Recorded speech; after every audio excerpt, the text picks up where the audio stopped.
this Casey Anthony? Surprise, surprise. Video from WFTV. You see a picture of what appears to be a woman with something draped over her head, running with jeans on in the red shirt. Casey Anthony, not guilty in the death of her daughter, Kaylee.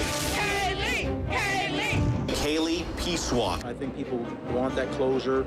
People don't make accidents look like murder. Whisked away after her first taste of freedom. She was going to go. Her whereabouts are unknown. Speculation runs wild on the possible whereabouts of Casey Anthony. Even a simple telephone call apparently seems to be too much for Casey or Mr. Baez. Columbus, Ohio, Puerto Rico, Arizona, California. Is that her? So is Top Mom back on home turf just to rub her family's nose in it a little bit more?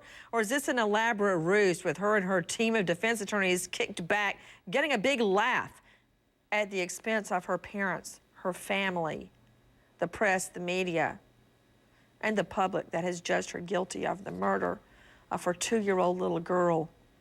To Dr. Paul Nassif, facial plastic and reconstructive surgeon, joining us out of LA. Doctor, you've taken a very hard look at the possibility she is in fact changing her appearance. What have you learned?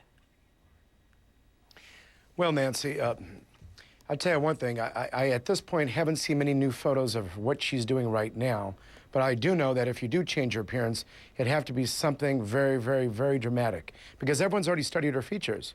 So you'd have to do some craniofacial surgery where you actually change her bones. Just changing the soft tissue, making her nose bigger, making her eyes different, making her eyebrows different, making her cheeks wider.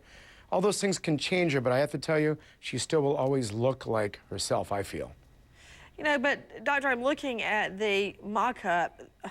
I doubt that she's going to do anything to make herself unattractive in the traditional sense of the word. I mean, I don't think she's going to give herself a big nose and bring her hairline down. If anything, she's going to do something to make, in her mind, make herself more attractive. As a matter of fact, Nancy, there's 3 mock-ups. And the first mock-up was her actually becoming more attractive, which, first of all, you have to find a surgeon to do that. That's the first thing, because I know I wouldn't touch her. And so there is that one. The other one is a mock-up of her looking very, shall we say, bloated. Big nose, big face, big everything. And the third one actually is changing her more Asian appearing. And these are the 3 type of mock-ups. I see what you're talking about. With us, Dr. Paul Nassif. He says he wouldn't touch her, but believe me, you know, what about that surgeon that did the 10 or I forgot how many procedures on Heidi Montag at one time? Believe me, you gotta check, you got a blank check, you'll find a doctor to do it. Man, I know they would too. Dr. Leslie Austin, psychotherapist out of New York,